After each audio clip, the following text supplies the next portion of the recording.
السلام علیکم، ہمارے چینل پر آنے کا بے حد شکریہ۔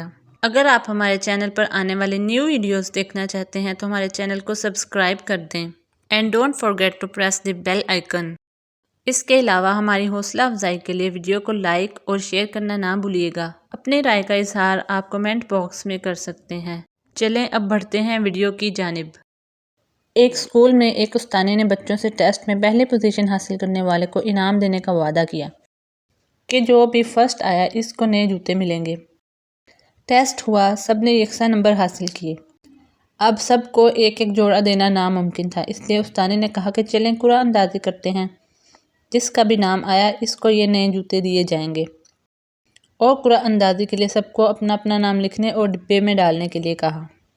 استانی نے ڈبے میں موجود کاغذ کے ٹکڑوں کو مکس کیا تاکہ کسی کی حق تلفی نہ ہو، اور پھر سب کے سامنے ایک اٹھایا۔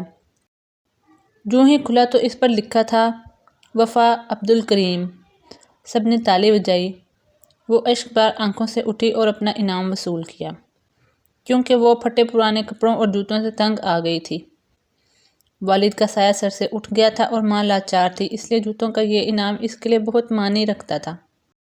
جب استانی گھر گئی تو روتی ہوئی یہ کہانی اپنے شوہر کو سنائی، جس پر اس نے خوشی کا اظہار کیا اور ساتھ رونے کی وجہ دریافت کی تو استانی پھوٹ پھوٹ کر رونے لگی کہ مجھے رونا وفا عبدالکریم کے جوتوں سے زیادہ دیگر بچوں کے احساس اور اپنی بے حسی پر آتا ہے۔